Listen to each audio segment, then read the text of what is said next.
Karena siapa kalian bisa menikmati hidup mewah tanpa harus mengeluarkan keringat? Hah?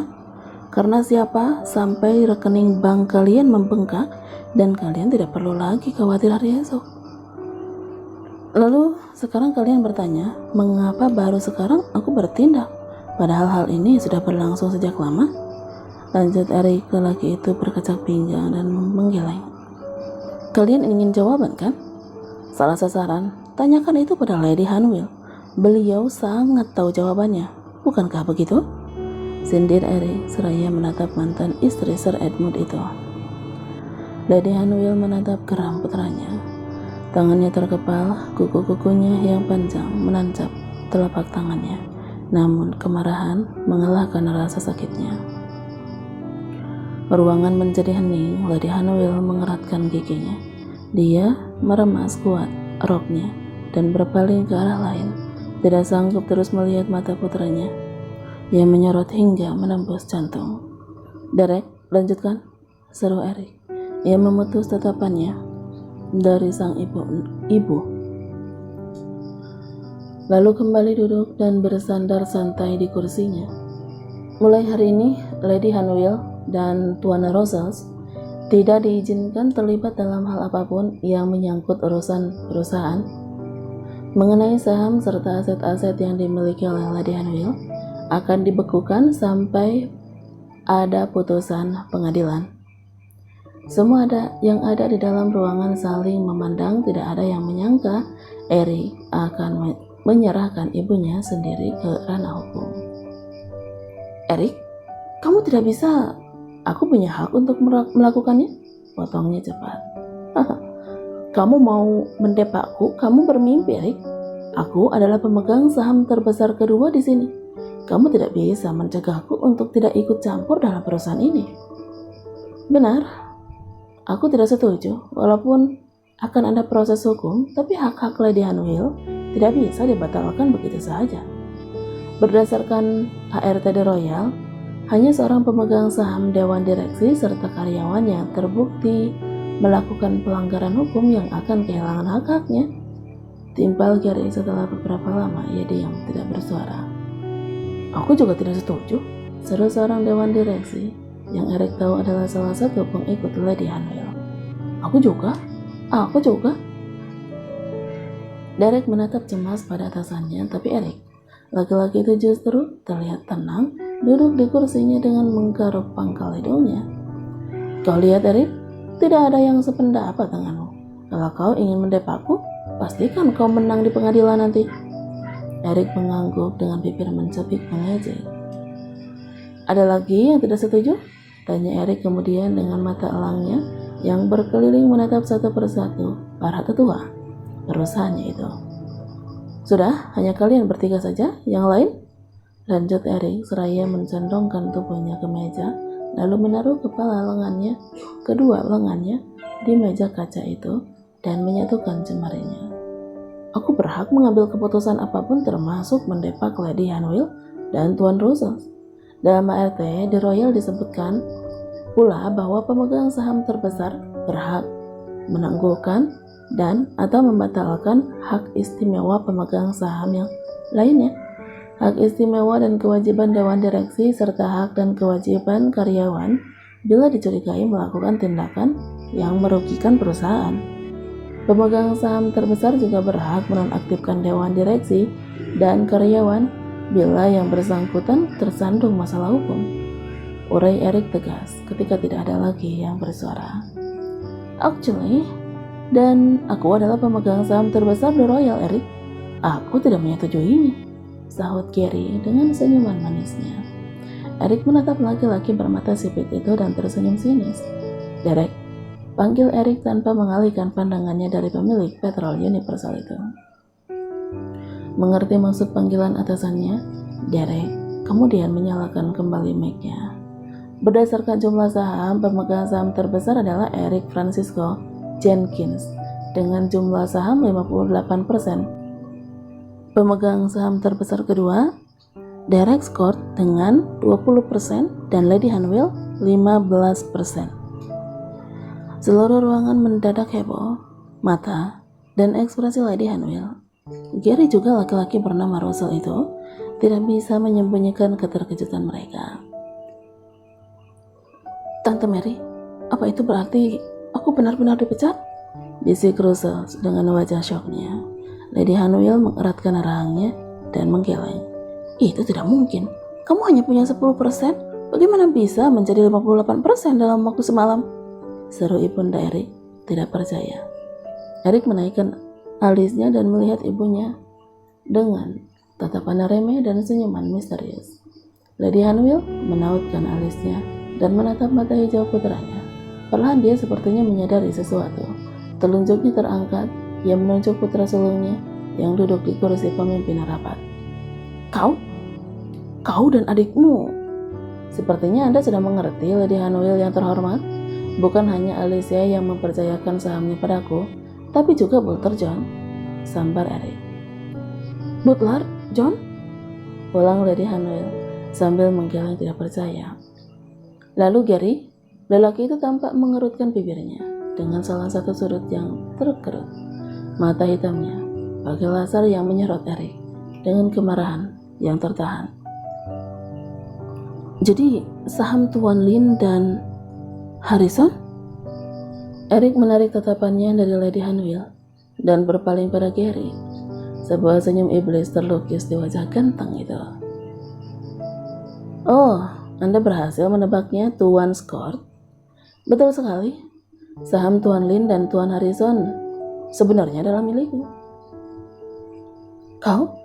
Jadi kau bersekongkol dengan mereka untuk menipuku? Eric mendengus cemooh.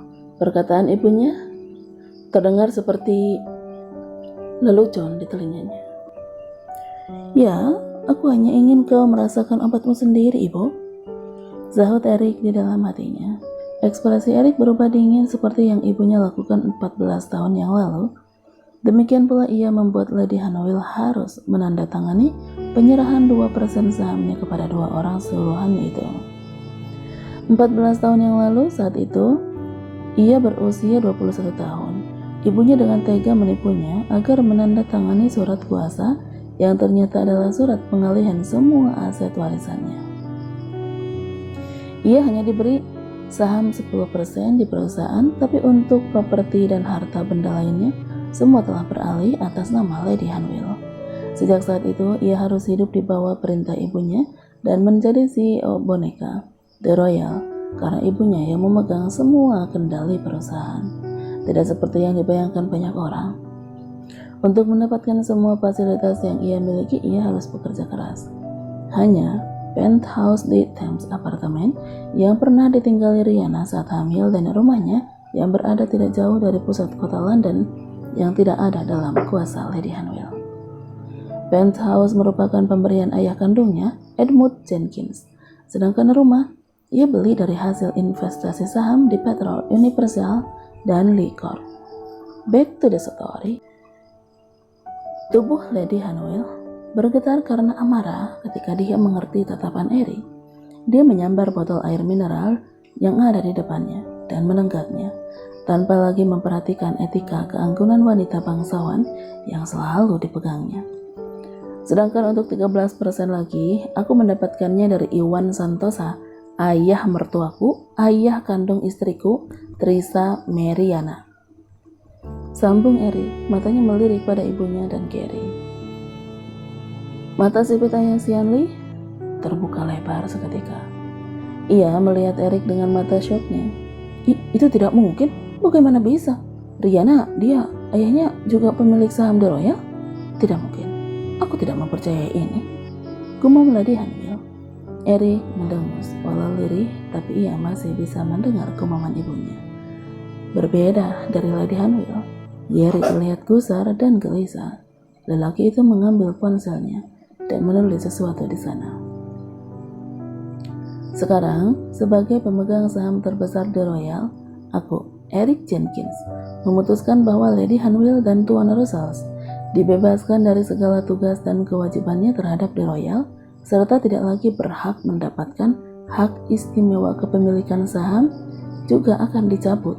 Dan, tunggu, apa hubungannya kesalahan Russell denganku? Atas dasar apa kau membatalkan kepemilikan sahamku? Aku tidak terima, potong Lady Hanwell. Eric melihat ibunya itu dan terkekeh. Apa Anda lupa? 5 tahun yang lalu, Anda mengajukan diri sebagai penjamin Tuan Russell sebelum ia diangkat sebagai direktur keuangan. Saat itu, track record Tuan Russell sangat jauh dari kata memuaskan. Tapi Anda memberi kami jaminan bahwa Tuan Russell mampu untuk menjalankan tugasnya dengan baik dan bertanggung jawab. Mulut Lady Hanwell menganga, matanya berkedip cepat dan bergerak ke sana kemari. Itu sudah beberapa tahun yang lalu.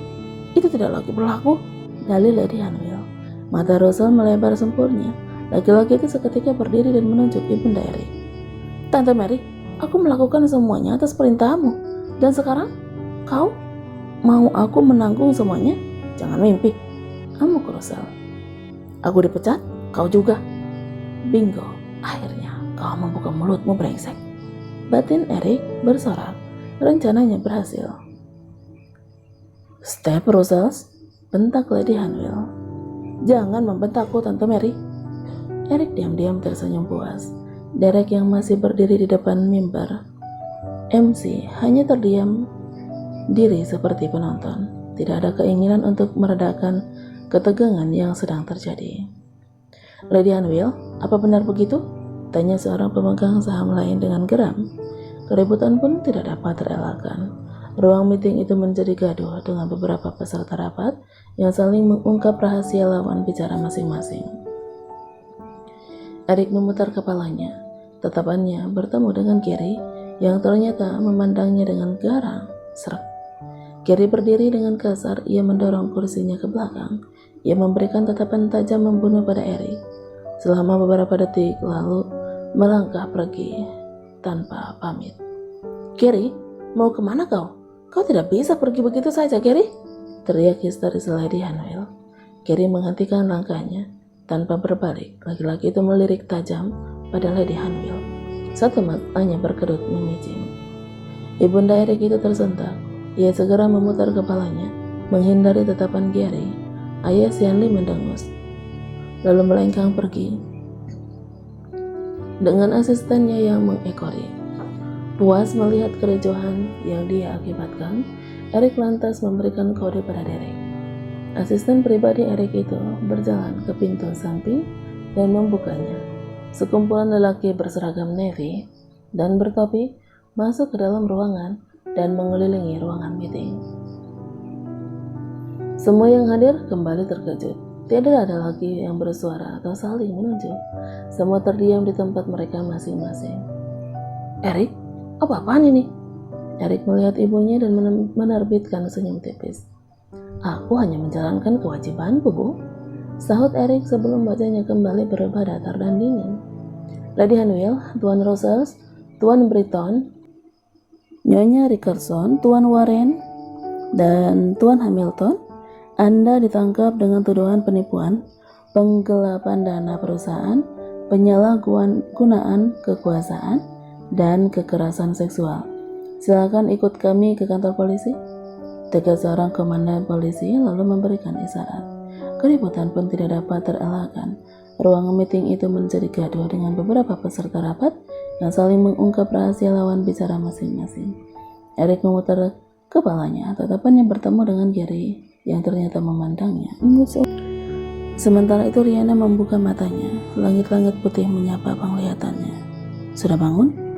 Rihanna tersentak. Dia melihat ke sisi kanannya. Di sana Sita tanpa meletakkan majalah dan berjalan menghampirinya. Sita, aku mimpi Ida meninggal. Itu artinya Ida panjang umur kan? Sita terdiam. Ia menatap Rihanna dengan wajah tanpa ekspresinya. Sebelum akhirnya dia mengambil stetoskop yang ada di atas meja kecil di sisi peda Rihanna. Mimpi? Kalau semua itu mimpi, Ida pasti masih bersama denganku sekarang.